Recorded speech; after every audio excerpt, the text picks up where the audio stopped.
Sure. Sean, start with team news. And Seamus Coleman, how's he?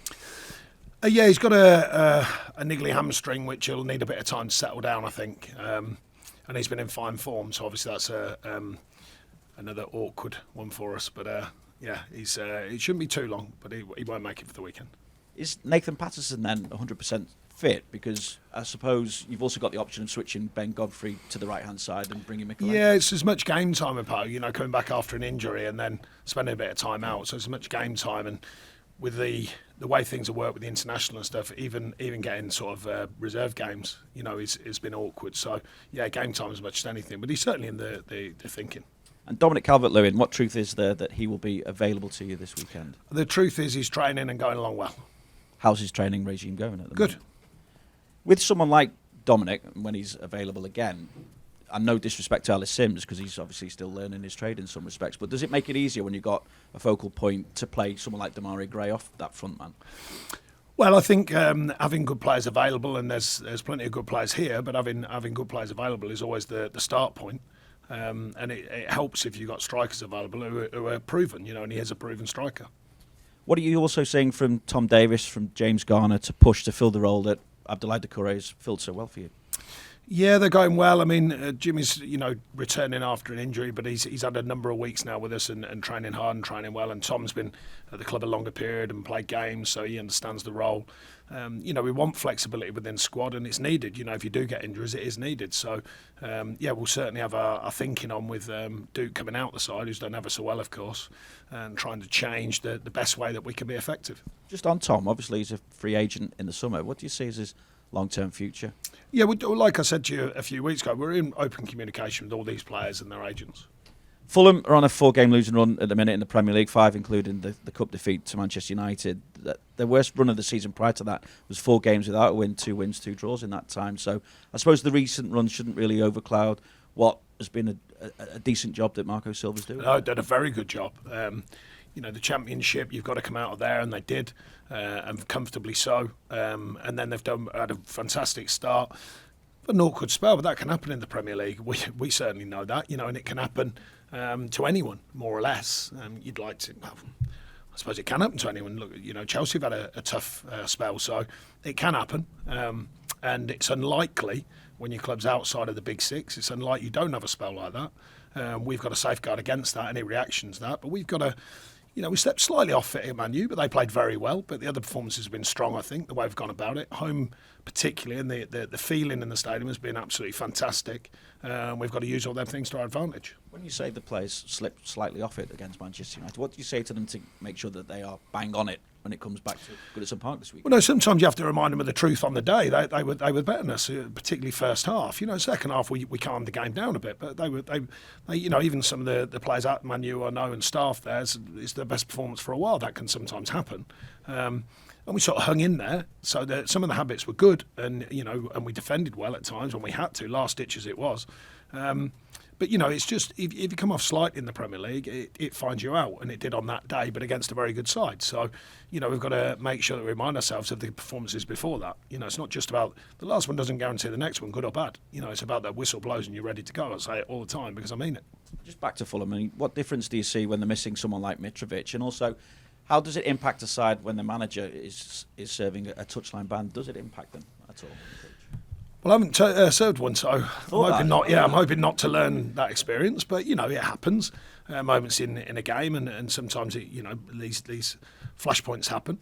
And at the end of the day, I don't know that experience, but missing players for anyone. If you're missing good players, and Mitrovic is a good player, then it's bound to have some kind of effect. And you want people to step in. That's certainly my thinking here. Obviously, it's another opportunity. And you look at the fixtures. I don't know how much you do look at the other fixtures, but there's tough games for those sides in and around you as well.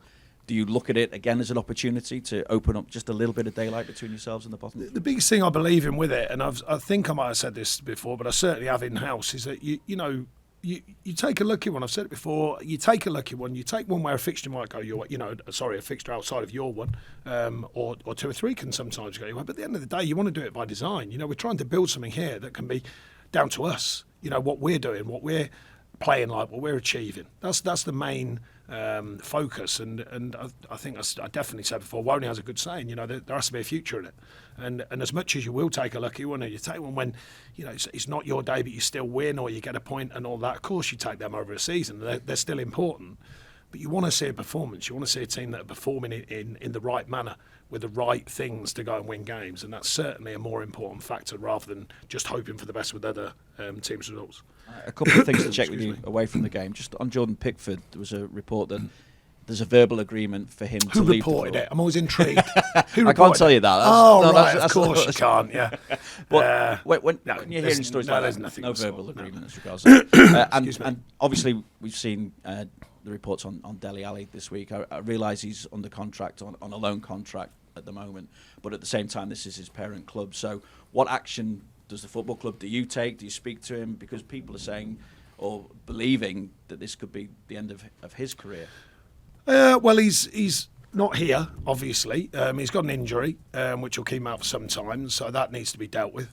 Some of the stuff that's been reported, he's 26. He knows, like most footballers, they know certain things they should be doing, shouldn't be doing. But at the end of the day, as a manager, forgetting about Everton Football Club, as a manager, you can't control everything they do in their lives. There seems to be this myth when they say, "What's the manager doing?" You go, "What about what? Following around every minute of every day that they live their lives." You can only guide people with what you think is good for them, and eventually players have choices. So we recommend they make good choices, of course. But behind that, he's factually injured. He's come back with a proper injury that's going to take some time to get sorted out.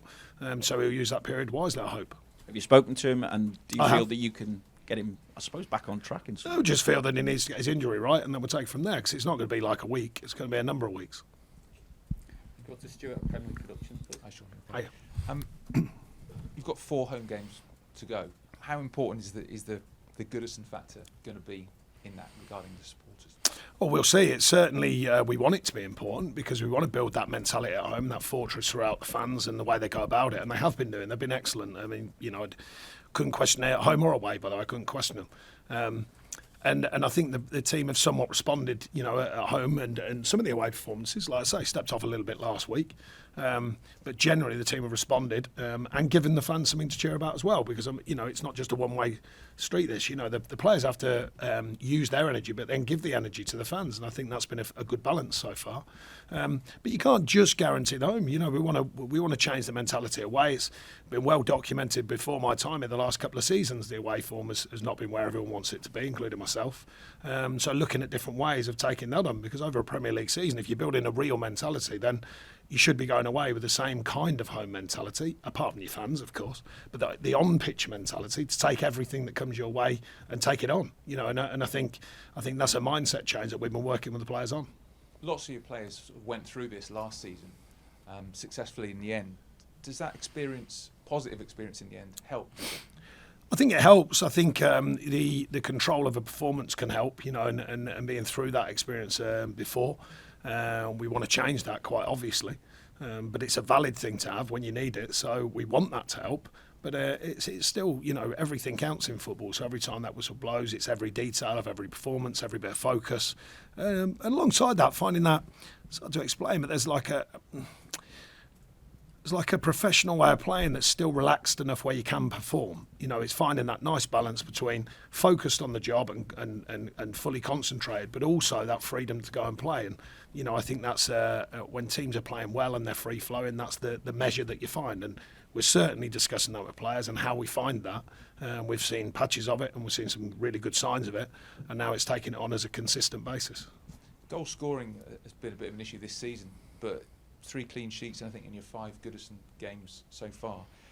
How much work are you putting into the defensive organisation? Because obviously clean sheets mean that you've got a great chance of winning the game. Well, I think, when I came here, there was a lot of talk at both ends of the pitch, and we had to start with one, and I think the base to work from, if you like, the energy of the team, the culture of the team, but also the organisation. We felt that was important, the way that we wanted to go forward, so we worked on that side of things.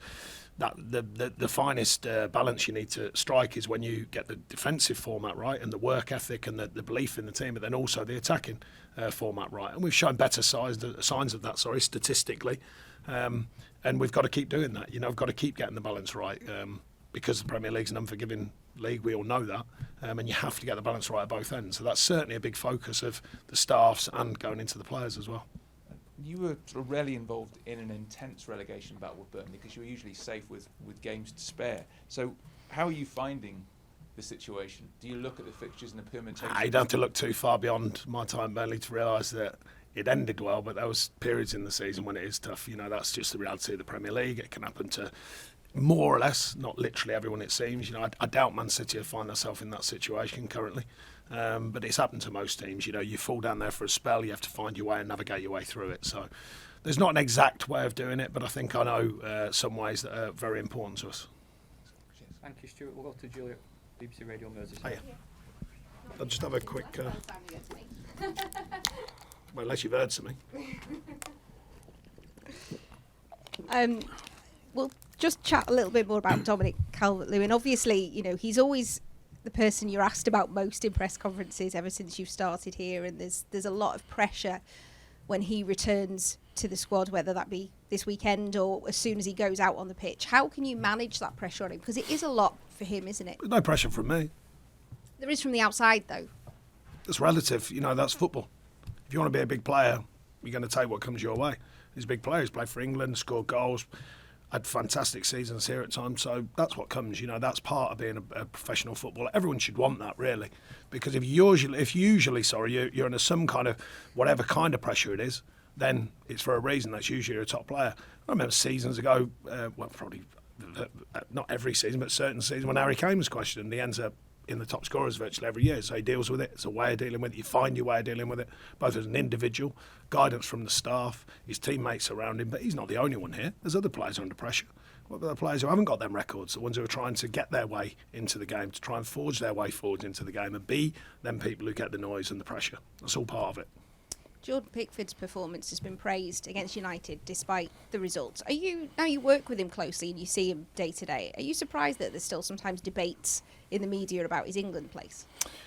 It happens, like you were just saying about Dominic, and it happens. You know, you become a big player. It's very rare that the big players just have a constant stream of positives. You know, there's always someone out there. It doesn't make news unless you're going to pick with things. You know, that's the way it goes. You know, so I'm sure he's well used to that. I'm sure he's well versed in it at his age with his experience. I don't think that's a drastic problem to him. I think he's been through it. He's heard the noise, the good, the bad, and the ugly. Most players have when they get to a certain age, and particularly if you're a top player.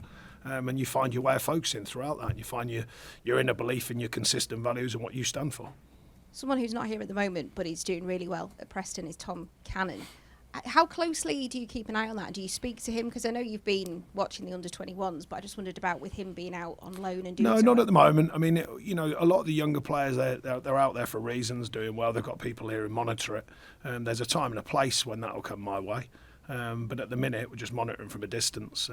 When I meet them and they come back in, then we'll share a view. But sometimes best left alone. You know, the part of the loan experience has always been a belief of mine. Even knowing the players a lot better at my time at Burnley, I didn't used to be all over them, neither my staff. Part of their growth is for you to not be doing that. Part of their growth is to be in someone else's hands. Part of their growth is to be away from the kind of safeness of the environment and going into a new one and taking that on and all the new voices and everything that comes with it. So actually, I wouldn't some other players anyway. In fact, that some of them I don't know at all, have never met them, then why would I get in the way of their progress, especially when they're doing well, which it certainly seems like he is doing. I get reports, of course, so I'm aware, but I don't get reports on them as people, rather. You mentioned there's no Seamus this weekend. I just wondered, just generally in the squad, is there any other injuries or anyone available? Just some knocks and things we've got to keep an eye on, but sort of standard stuff at this stage. You know, we'll see. Obviously, it's a Thursday. We'll see that nothing happens tomorrow, hopefully. Good luck. Thank you. We'll go to Shamoon at BBC Online, please. Hi, Sean. Just one from myself this week. Premier League clubs today agreed to withdraw the gambling sponsorship on the front of their shirts. How important is a positive step like that to be made here in England? Well, it's a collective decision. I've just read it myself, so it's a collective decision by the looks of things. So all parties have agreed with that. You know, I'm not going to get too involved in the debates of judging about it, but they've made a collective decision. That's the way it goes. Everyone, by the account, everyone has agreed, and therefore I think it's 25-26. I think I read. So then it disappears. Thank you, Shamoon. We'll go to Will. Hi, Sean. Just Andros Townsend. Just wondering, obviously he's had. Start that again, sorry. Andros Townsend. He's been out for more than a year now. I assume he'll take a few weeks when he's back on the grass to get up to speed. Is it looking like he might be? Well, fit then this serious knee injury. He's had his ups and downs, but he seems to be in a better place at the minute with his injury and how that's going. We've just got to monitor that as the weeks go by. You can't force these things when you've got an injury like that. It takes time, and his body will adapt, but it does take time. So we're just working with him. The medical team are working with him, and he's working very hard himself. Do you think he could play again this season at all? Or? We'll have to wait and see. Just another one report on Isaac Price.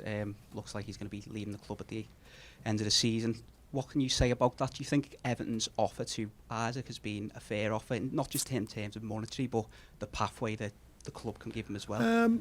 Well, I don't know the history of it, obviously. Coming in, I think there's a fair view of the young players here. You've seen Simsy play games, and the like, so there's a fair view of them. A couple of the younger lads have been overtraining with us, the really young lads, a couple of us, the under-18s as well. So, I certainly believe in that and the pathway for young players.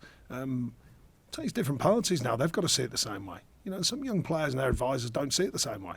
That's just part of football life.